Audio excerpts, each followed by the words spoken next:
Outworld, a tournament where the fate of entire dimensions is decided in hand-to-hand combat, because interplanetary diplomacy was apparently not an option. One fighter spent 20 years killing the wrong person, avenging a murder, then discovering the killer was someone else entirely, then hunting that someone through hell. For decades, a sorcerer has stolen enough souls to power a small country, manipulated every conflict across multiple timelines, and still looks like the most overdressed man at every funeral he personally caused. We're ranking the most important Mortal Kombat characters by aura, and one of them was a dead man. Family gone, clan gone, everything gone. He came back as something even the Netherrealm learned to fear. Let's start at the very bottom, where the fatalities begin. F tier, 0 aura, 0 dignity. Johnny Cage, Hollywood action star, sunglasses indoors, 3 ex-wives, a pair of green tights he convinced himself were cool. He showed up at the tournament deciding the fate of all humanity and spent the first half posing for an audience that didn't exist. His special move is punching men in the groin. It's not a joke. It's a real fighting technique in a series about interdimensional war. Johnny Cage's contribution to the survival of Earthrealm is a punch to the groin. Take that to mean whatever you want. He thought the tournament was a movie project. He showed up at the most important event in human history because he thought it'd be good for his career. Then he actually fought. He won multiple times while cracking jokes, adjusting his sunglasses, firing one-liners at opponents trying to break his spine.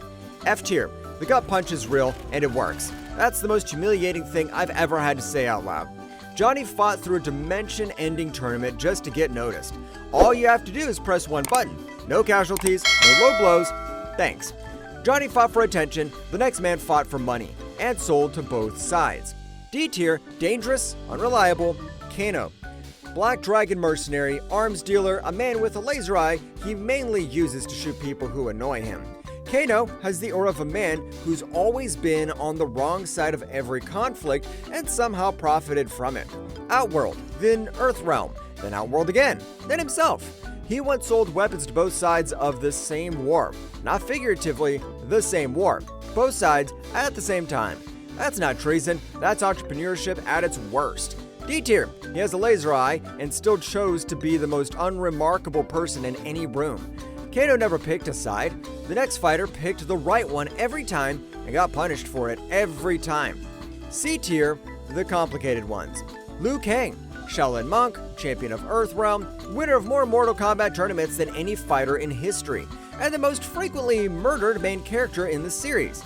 He's died more times than any protagonist deserves, killed by Shang Tsung and Quan Chi together, revived as a zombie, turned into a revenant, then he became a god. Then the timeline reset and he started over. His whole existence is a man who keeps winning and keeps getting punished for it. Disciplined, honorable, commands fires, reportedly saves Earthrealm, and the universe's response is to kill him again. The most decorated champion in the series is also the one who writers love to destroy most. In Mortal Kombat 1, he became the god of fire and reset the timeline. The only character who lost his mortal status and got promoted to a deity in response. C tier, he deserves better, the timeline disagrees. Before the timeline resets and none of this ever happened, subscribe. Liu Kang didn't survive all that for you to leave without clicking. Liu Kang believed in the system. The next fighter believed a lie for 10,000 years. Kitana, princess of Outworld.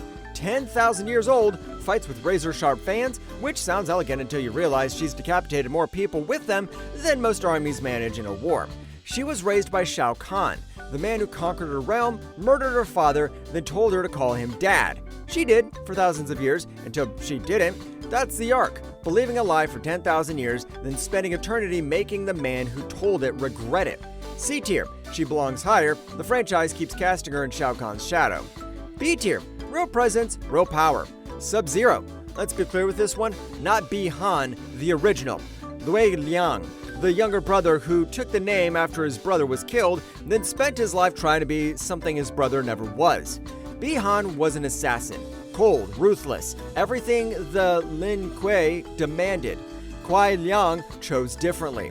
He left the clan, he was sentenced to death, was hunted by the cyborg assassins his former brothers had become, and still came back and rebuilt the clan from the ground up with different values, a different code. His aura isn't the ice or the power, it's what he did knowing his own clan wanted him dead. Most people would walk away. Sub-Zero walked back in. B tier, the ice is the ability, the discipline is the aura. Sub-Zero earned his power quietly, the next man announced his in the third person. Shao Kahn, the Emperor, a man who decided early that subtlety is for people not strong enough to take what they want. He conquered Outer World, absorbed Edina, invaded Earthrealm, repeatedly across timelines. His helmet looks like a decorative skull. He chose it. He proclaims his own name when he wins. Shao Kahn wins. He says it himself, about himself, in the third person. That's a man so committed to his own mythology, he's cut out the middleman. He doesn't need anyone to announce him. He is the announcement. But here's the problem. He keeps losing. Every timeline, every reboot, occasionally Johnny Cage wins, which is somehow the most humiliating outcome possible. B tier, the presence is God tier, the execution is a reoccurring disappointment. Before Shang Tsung hosts a tournament for the survival of this channel, click subscribe. I'd rather not leave that to a deathmatch. A tier, the architects. Shang Tsung, the man who started it all. He didn't win Mortal Kombat, he organized it. That difference defines his entire aura. He understood what every fighter overlooked. The one who controls the tournament doesn't have to be the best fighter in it. A shapeshifter, a soul thief, a manipulator who works through deception and borrowed power instead of brute force. He's stolen enough souls to be practically immortal. Everyone he's ever defeated is still inside him, still giving him strength. He never had to be the strongest, he had to be the one who decides who fights whom, when, and under what conditions. It's not a fighting strategy, that's real power, the kind that doesn't need a victory to control the outcome. A tier, the best villain in the series never had to win a single fight, he just had to keep everyone else fighting. Shang Tsung controlled the game, the next man controlled a man's entire life, and saved the truth as a weapon. S tier, Quan Chi, a sorcerer who murdered Scorpion's family and clan, blamed Sub-Zero for it, then watched Scorpion hunt the wrong man for decades.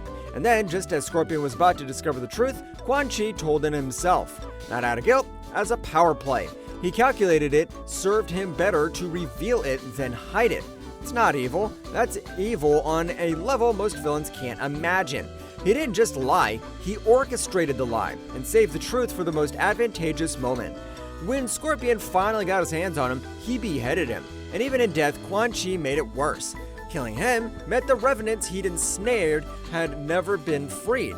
His death was still his move. S tier, the most dangerous person in any room is the one who planned the outcome before you arrived. Every villain so far wanted power. The last fighter never wanted any of this. It was forced on him, and he became the most iconic figure in the franchise. God tier, the one who came back. Scorpion. Start with who he was. Shirai Ryu warrior, a husband, a father, a man with a family, a clan, a life. All of it taken from him. The original Sub-Zero killed him. Quan Chi killed his family and clan. Then Quan Chi brought him back, not as a human, as a weapon. He spent decades hunting the wrong Sub-Zero, a dead man used as a weapon by the person who murdered his children, and he didn't know it. When he finally learned the truth, that every fight, every soul he dragged into the Netherrealm had served the man who destroyed him, he didn't break down. He redirected every ounce of his rage directly at Quan Chi, chased him through hell, through the Netherrealm, through timelines, and when he found him, he beheaded him without hesitation. And then after the clan, the family, the decades of misguided vengeance, Scorpion rebuilt himself. He restored the Shirai Ryu. He stood beside Sub-Zero without violence. He became what he was before all of it, a warrior who protects something worth protecting. That's what makes Scorpion God tier. Every other fighter has one identity. Scorpion earned all of them through loss instead of ambition. He was completely destroyed, and what came back was more than what was there before. Get over here. 3 words, everyone watching just heard the voice. It's not a catchphrase, that's a presence so complete it transcends every game, every timeline, every reboot. God tier. Every fighter on this list did their job, now it's your turn. 1 button, 1 fatality, subscribe. Finish it.